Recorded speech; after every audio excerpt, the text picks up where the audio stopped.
Yo, welcome to another Dino Reacts. I got another video here for you. Surprisingly, this news anchor was speaking about the Kendrick Lamar beef, but using the media to do it. So, as always, let's get after it. President, but this is actually a different throne. As the rapper with the most hits, Drake, fights the rap artist with the most acclaimed poetry, Kendrick Lamar. And that's not all, because I can tell you in the past 6 weeks, there are about 10 new songs from 4 different artists, mostly arrayed against Drake. And at the core of it, a battle between Drake and Kendrick Lamar. These songs are topping the charts. They're captivating fans. As a matter of news, Joe Biden's presidential campaign has just engaged on the Kendrick Lamar side, using his new lyrics to go against Trump. We are talking about an event that is so big in our culture, it has become part of our politics and public life, driving debates and plenty of news. Drake and Kendrick Lamar are trending after taking aim at one another. There is a lot to unpack in the Drake and Kendrick Lamar feud. The two legendary rappers going at it all weekend, each making some very wild accusations. If Drake and Kendrick Lamar got in a rap battle, who do you think would win? Got to go with Kendrick. So, Hi, Judy. the winner in music, a big surprise, Kendrick Lamar. The Pulitzer Prize in music almost always has gone to someone in the world of contemporary classical music.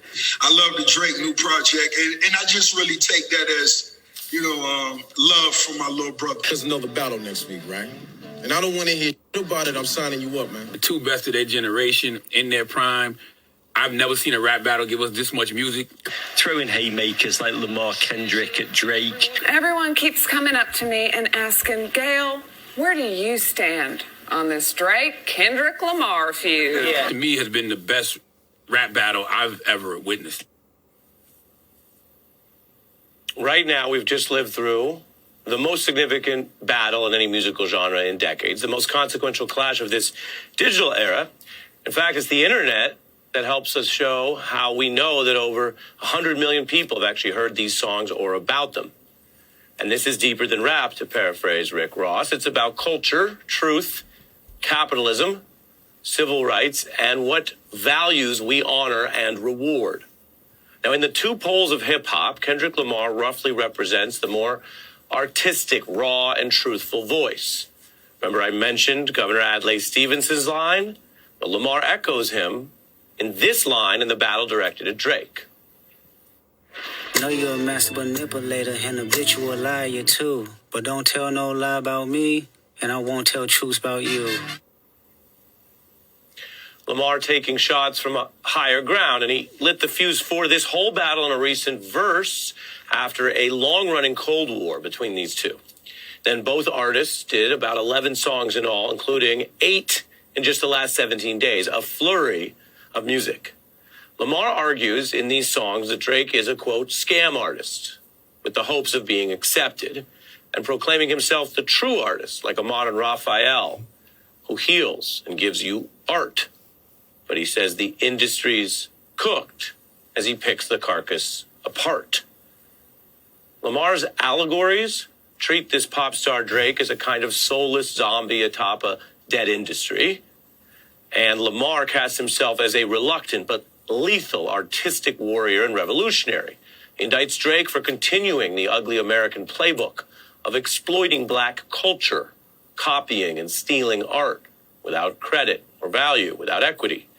And this is an issue from current artists that Drake works with to the others that he may idolize. Take the late Tupac Shakur. Lamar invokes Tupac partly for their shared vision. Pac condemned these same capitalist dynamics before his untimely death at age 25. All the society is doing is leeching off the ghetto. They use the ghetto for their pain, for their sorrow, for their culture, for their music, for their happiness, for their movies. Leeching. Tupac Shakur was then diagnosing a problem in American capitalism and how it controls culture, what he called there the ghetto, quote unquote, or black culture, from entertainment and movies to music, to withering and punishing contracts and abusive artists while they lived and after they died. This is a long-running issue. We've covered it on this program before. It relates, of course, to civil rights, to capitalism, and to politics. As for the current debate, hip-hop experts like Ebro Darden report that Lamar was right to tackle this particular use and exploitation of culture and language. The streets in this hip-hop means something. The streets and the community, where this stuff comes from, the language you're using, the slang you're using, I don't know, the affiliations to individuals who live a lifestyle that is nefarious, those affiliations, they mean something to your credibility. This means something to your credibility, Darden explains. And so what may look to some like just a battle between two big entertainers. Maybe you've heard a little bit about this and thought it's just an entertainment story. What may look like that is something much deeper for many, many people. Now, it's a battle. Drake has been arguing that Lamar is actually the poser in his own right, saying he acts like an activist and plays with those themes lyrically, but doesn't actually take action for his community, that it's all make-believe. Drake also says that while he works hard, Lamar doesn't even make that much music anymore. And Drake dismisses this kind of hand-wringing over hits as Kendrick trying to have it both ways. The idea is top artists want to go number one.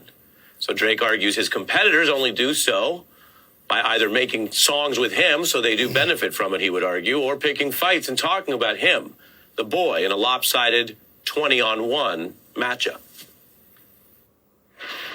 We already know it's a 20v1. We already know why you went number one. It's clearly because of the boy. The honorable thing is to give me the loot. Now, Drake's responses make some points here with artistry. But over the course of this battle, he found himself defending a type of status quo and then backing off this big, long-awaited battle after he'd taunted Lamar about everything from how often he drops music to whether he would get involved in this battle, which he really did. Now, what we're discussing here is a small slice of these issues. Both men also accused each other of serious crimes with no evidence, the kind of claims that responsible journalists don't even repeat.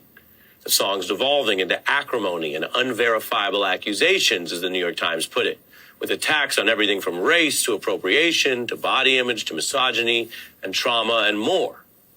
Now, many have noted the extremes as well here. And this is where culture may reflect and extend some of the broader problems we face today. From our politics to how we live and learn and engage online, we have this kind of cynical anti-truth mode that has become very normalized. I bet you're familiar with it if you follow news and politics. This is where in campaigns and sometimes in cultural conversations, people will seriously say, well, if the conspiracy theory sticks, it doesn't matter if it's true. It worked.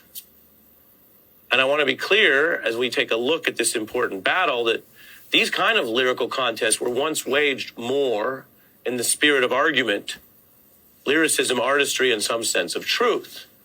So we should ask, are they now graded on just the most effective lies or conspiracy theories? Because if that happens, then art can devolve into politics, to partisan loyalty, not listening to the other side, claiming everything is justified for your team. And as mentioned, effective lies win, so why not use them too? And the other... Wow. Listen, for the most part, I 100% agree with this man. You know what I'm saying? Because even for myself, being a big Kendrick fan, looking at how its effect on Drake, even though it just came from a lyrical rap battle, I think that it's just too big. It's just too big. But that is in the course if you want to get into a public battle with words. And rap battle, listen, hip-hop is a sport. I say word to my boy, Schoolboy John. You know what I'm saying? He came up with that. But yeah, hip-hop is a sport. You know? And Drake got caught up in the game not understanding who he was going up against. He thought he was shooting at a Meek Mill or somebody, but that was not going to be the case in this one. But what this guy just said, hey, I give this guy a lot of credit on his hip-hop, but we both know who you are, brother. And when it comes to your message, that is exactly what the Democrat Party is doing to our side over here, us conservatives. You do not want to hear the other side. You do not want to listen to us, and then you want to talk about this. You want this to be a part of what's going on in rap. Give that shit. preach that same message to your own party, to conservatives, and I'll believe you. It's doing it anyway, yada, yada, yada. Now, that's not only corrosive, it also makes us vulnerable to a bigger problem where culture is less able to do what it has done, including specifically civil rights and black culture in American life for a long time, which is push us and redeem even our political divides. Today, some of this may only reflect them. And again, that may be a product of our digitized era. I'm not saying who in one single story is responsible, but noting some of these wider conflicts. So that's big picture. Now, this is still a battle, and there is the question of who won. Most hip-hop heads say Kendrick Lamar. That's clear online, from fans to rap media. As for the hits, well, this new Kendrick Lamar catalog, the new diss songs I've been telling you about against Drake, they're doing higher numbers with more likes than Drake, and they're breaking records, again, coming out of the unpredictable, organic, spontaneous exchange of poetry between these two lyricists. I just have to say, Kendrick Lamar's song, Not Like Us, other than like, you know, the PDF file stuff, which, you know, it's still a little bit cringy, because we all know as men, sexual assault, PDF files, anything with any of that weird stuff, you know, weird case stuff, that ain't for us. You never want to be on the side of that stuff ever, because whether you're guilty or not, if you're accused, you're fucked. So like, don't even. So for them going to that way with their blows, they're saying the abuse to women, same thing. It's all in there. You know. So like that. Oof. That was it got pretty dark. It did get pretty dark. But let's get back to the music. I know that's just bad.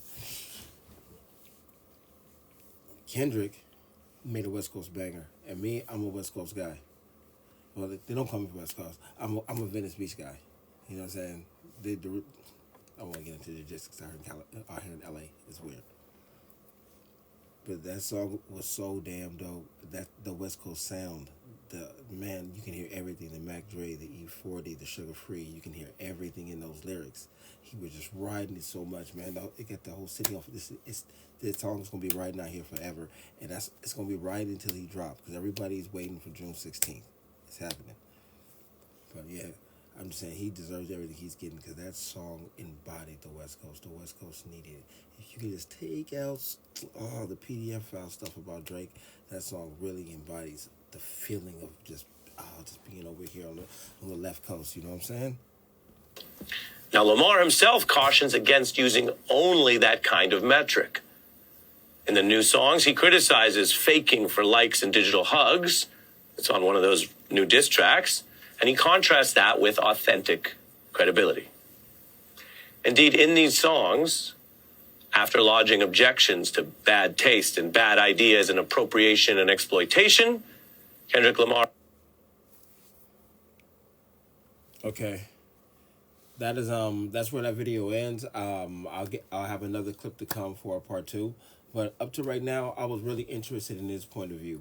There was a couple of things in there I wanted to touch on that I think might be I don't know, just a generalized part of the conversation.